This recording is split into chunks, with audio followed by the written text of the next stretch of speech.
Attitudes are powerful. Attitudes are a tremendous force in the life of the individual. So much so that when the question was asked of that great American philosopher, you have heard his name, William James, they put to him this question. They said to him, what is the greatest discovery of our generation? And this great philosopher said, the greatest discovery of our generation is that by changing one's attitude, one can change one's life. He spoke out of experience, for there was a time when he suffered from acute depression. He did not find life worth living. He even toyed, played with the idea of committing suicide. Then someone said to him, Will, why don't you try to change your attitude? Why don't you see that your attitude is a positive one? Your attitude is a constructive one. Your attitude is a friendly one. Just try it out. And William James said, I decided to try it out for a day. And I found that it worked. It made all the difference until the day came when he could declare to the world that the greatest discovery of his generation was a person could change his life by changing his attitude. Attitudes are a tremendous power, a tremendous force in the life of every individual. Let me tell you of an experiment which was conducted by two scientists in far off California. It was a very simple experiment. The scientists wanted to study if attitudes had any effect on seeds, seeds out of which plants grow. As I said, their experiment was a very simple one. They took two cans exactly similar to each other.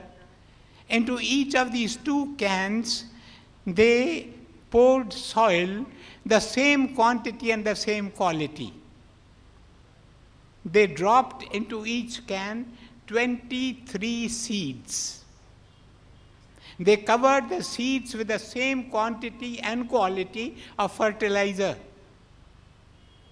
They kept both the cans in a greenhouse so that they could have similar conditions of weather and temperature. In this experiment, everything was the same. There was only one variable.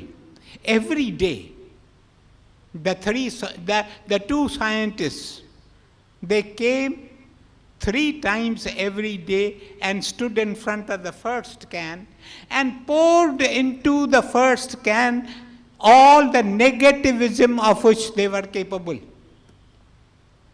They started insulting the seeds. They said to the seeds, you are good for nothing. Nothing is going to come out of you. Even if something comes out of you, it is not going to last. It is not going to endure. You are good for nothing.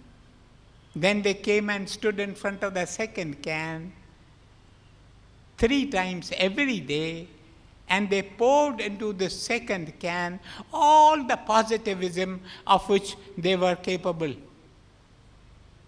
They praised the seeds. They said to them, you are wonderful. You are going to show wonderful results. It is going to be a sight to see what is going to come out of you, and so on and so forth. This they did for 2 weeks. After 2 weeks, they found that whereas out of the first can, there came forth only 2 or 3 shoots of grass, out of the second can, there came a whole stand of grass, so strong that with its help, they could hold it and lift the entire can with its fertilizer, its soil, and everything in it. If this is what attitudes can do to seeds, what is there that attitudes cannot do to human beings? Attitudes are a tremendous power in the life of every individual. If we want to be successful, all we have to do is to have the right attitude. Always be positive in your approach and in your attitude towards life. Always be positive. Never be negative. It is not that life does not have a negative side. Life has a negative side. Life is full of difficulties and dangers. Life is full of trials and tribulations. But a man with a positive attitude will never consider those difficulties and those trials and tribulations. He will not focus his attention on difficulties and dangers. He will think more of solutions than of problems. There are people who are made that way. You go and tell them about a plan that you want to work. They will say, no, it is impossible, it cannot work. They'll tell you so many problems. They will never think of solutions. You never have a problem which does not have a solution. You have seen your books in arithmetic and algebra and geometry.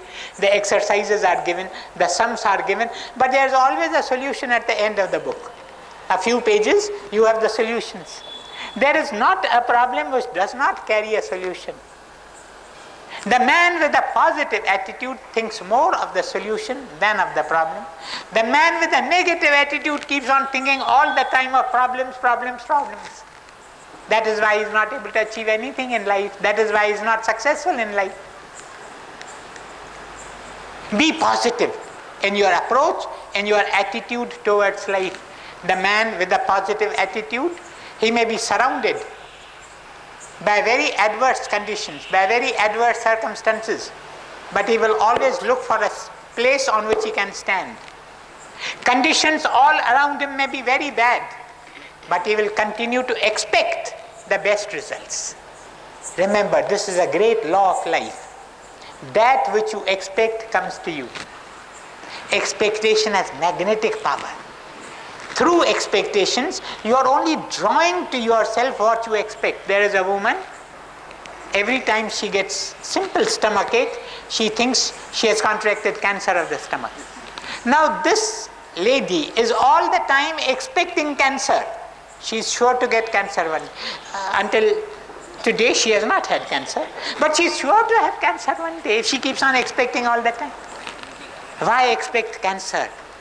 Why not expect health? Why not expect happiness? Why not expect success, prosperity?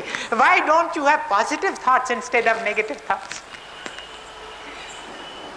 There is a book which was out several years ago in America. It was written by a businessman, and the title of the book is Good Morning, Lord. Good morning, Lord. This businessman says that every day as he wakes up in the morning, even before he opens his eyes, he utters those words. Good morning, Lord. He says he has been doing it over a period of years, and just the simple habit of wishing, of speaking, of uttering those 3 words as he wakes up in the morning, just this simple habit has added a new dimension to his life. Good morning, Lord. Good morning, Lord. He will repeat this once, twice, thrice, then get out of bed and get to work. Remember, it is the first attitude that you adopt as you wake up in the morning that determines the course of the day. Therefore, be very careful. There are people who wake up, today I have to face many problems. The whole day is wasted. Some people wake up carrying the rancor of something which happened yesterday in the heart within. The whole day is wasted. Good morning, Lord. With a smile on your face, get up. And this man says, as I told you, that this has added a new dimension to his life. Now in the course of this book is given a very funny story. The story is very funny, but it carries a moral. It carries a lesson. It's almost like a parable. It is the story concerning a young man named Jim. Jim has married a very pretty girl. He has married a very pretty girl. And on the very first night of their marriage, as they go up to their bedroom, the wife says to Jim, Jim, please go downstairs. He's surprised. Why go downstairs? We have just come up. She says, no, Jim, please go downstairs and see if there's a burglar there. Honey, how could there be a burglar there? We have just come up. We were there 2 minutes ago. There was no burglar. How could there be a burglar now? No, Jim, please go downstairs. Only a little while ago you told me that you loved me so much that you would pluck the stars from the heavens. You were prepared to pluck stars from the heavens. You are not prepared to go downstairs for my sake. Husbands speak many words. They don't mean them. Don't take them seriously, my sisters. But you can catch them when you want. And Jim's wife caught him. She said to him, you said only a little while ago that you were ready to pluck stars from the heavens. Now I tell you to go downstairs. Poor Jim, he feels ashamed. He says, it is true, I spoke those words. Why did I speak those words? He goes downstairs. He looks here, he looks there. He finds that there is no burglar in the house. He comes and reports to his wife. But this drama is enacted night after night. Every night that they go up, the wife says to Jim, Jim, please go downstairs and see if there's a burglar in the house. Now it has almost become a habit with Jim. He places his foot on the landing and now he knows that he has to go back. So he puts himself in the reverse gear immediately. I have to go back, I have to go down and see if there's a burglar in the house. This goes on for years together, for 14 years.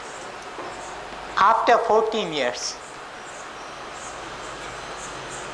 in the middle of the night, the wife comes and wakes up Jim. Jim, please wake up, wake up. Why do you want to disturb me, honey? Tomorrow I've got so much work to do in the office. No, Jim, please wake up and see. Go downstairs and see if there's a burglar there. Jim knows that if it is the question of the burglar, he will not be able to succeed with his wife. So poor man, he gets up, he puts on his gown, goes downstairs, and sure enough he finds a burglar there. And he says to the burglar, welcome my friend, why have you taken so long in coming? My wife has been expecting you the last 14 years. You have taken so long in coming. Now, I want to tell you one thing. He says to the burglar, you take away whatever you want from the house. I will not report you to the police. But I want you to do me one favor. Come with me upstairs. I will introduce you to my wife who has been expecting you for the last 14 years. It's a very funny story, but it carries a lesson.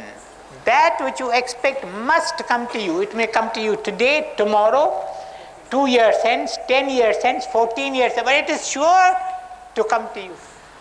Therefore, why not expect the very best? Expect success. Very often, when we start a new venture, there are doubts within our minds. We are not sure if this is going to succeed. Every doubt destroys. Those are the words of the Bhagavad Gita. Doubt destroys. Doubt is a destructive force. Keep away from it. Be positive. This is tip number 5. Be positive in your approach, in your attitude towards life. Be positive in your thinking. Be positive in your speaking. There is a businessman. He carries a card in his pocket. On the card are written the words, I shall not speak one negative word today. I shall not think one negative thought today. I shall not speak one negative word today. I shall not think one negative thought today. Every morning as he gets up, the very first thing that he does is he picks up a card and writes those words afresh. It is not that yesterday's card he will use today. No. Yesterday's card is over. He picks up a new card, writes those words. To write those words again and again, they enter into the subconscious self and they can change your life.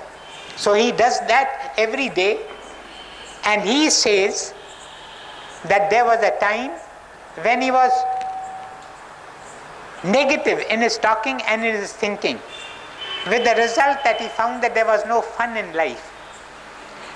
He has been doing this for about a year, and he says, after I've done this for a year, I find that there is so much of joy in life that I feel I might burst anytime. Be positive, be positive, be positive. There was a picture that I saw when I was a schoolboy. It is a picture of two buckets of water. Two buckets, each half filled with water. Outside one bucket, there was the picture of a face with a frown. Just like this, with a frown. Underneath were written the words, of what use is it to be half empty all the time? Outside the other bucket, there was the picture of a face with a smile. And underneath were written the words, I am grateful to God that I am at least half full all the time. Now those two buckets, they symbolize the negative and the positive attitude towards life. The man with the negative attitude wears a scowl on his face, wears a frown on his face. He is morose. He feels rejected. He feels unwanted. But the man with the positive attitude feels happy, feels buoyant. He has the strength to face the difficulties of life in the right spirit, to face the problems of life in the right spirit. His face always wears a smile. And the heart of such a man becomes a singing heart. Are your hearts singing hearts? Then you are blessed indeed. There was a sister who met me just as I was coming down. She said to me, I keep on repeating to myself the words, जिसके सिर ऊपर तू मेरा स्वामी सो दुख कैसा पावे. And she said, I am happy all the time. I fall sick, I am happy. I become well, I am happy. जिसके सिर ऊपर तू मेरा स्वामी सो दुख कैसा पावे. Try this experiment. It's a very simple experiment, but it will yield wonderful results. As you get up in the morning, even before you open your eyes, before you leave your bed, hum to yourself a simple tune such as जिसके सिर ऊपर तू मेरा स्वामी सो दुख कैसा पावे, or a tune such as तुम बिन मेरी कौन खबर ले Govardhan Girdhari, or a tune such as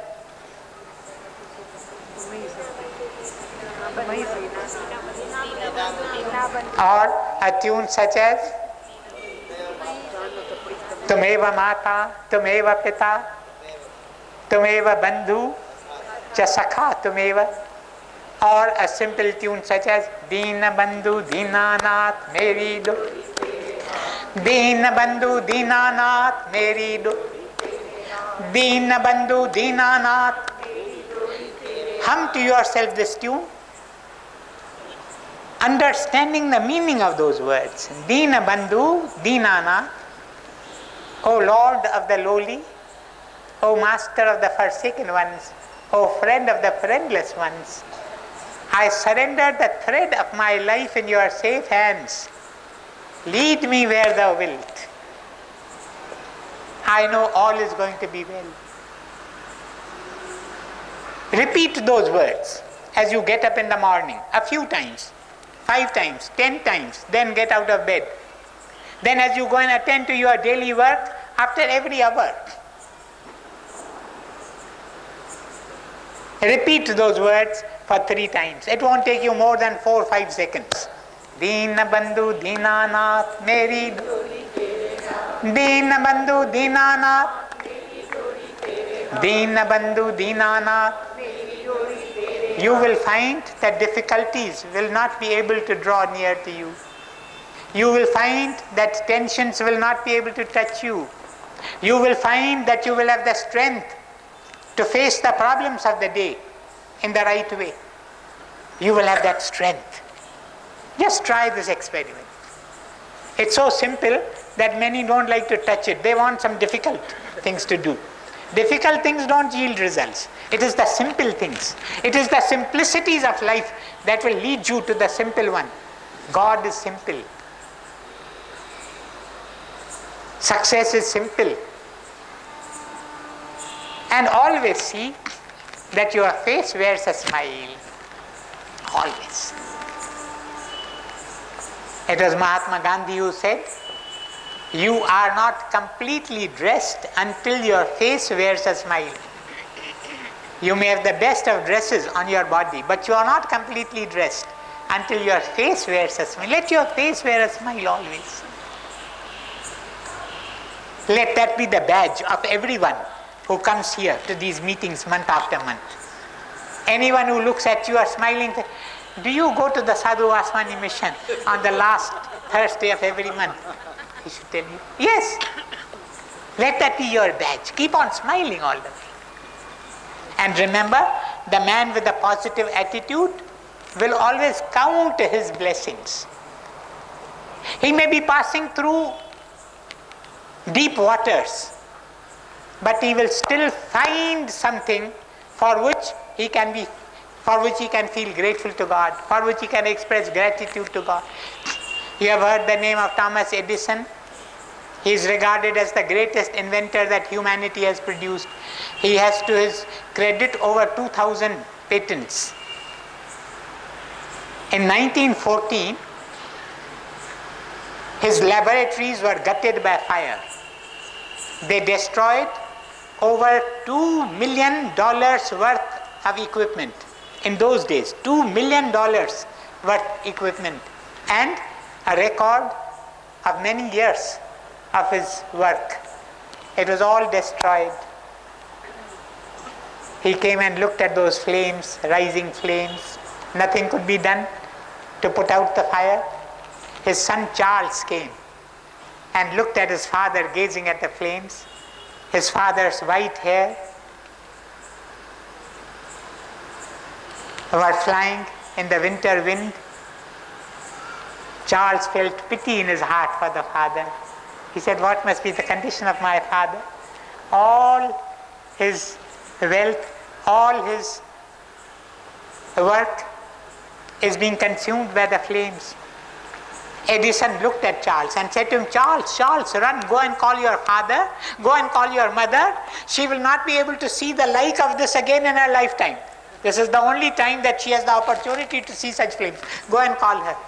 And the next day, Thomas Edison came and stood on the ashes of his own dreams, hopes, aspirations. And do you know what were the words that he said? There is something very good in disaster. It burns away all our mistakes. It gives us a chance to begin anew. There was a man with a positive attitude. Count your blessings. Count your blessings. Count. If Thomas Edison could do it, he lived in a different atmosphere. He lived in America, in the midst of Western culture, materialistic culture. Here you are, dwelling in spiritual culture. You are sons of rishis. The blood of the rishis flows through your veins. Why can't you do it? Always count your blessings. Always count your blessings.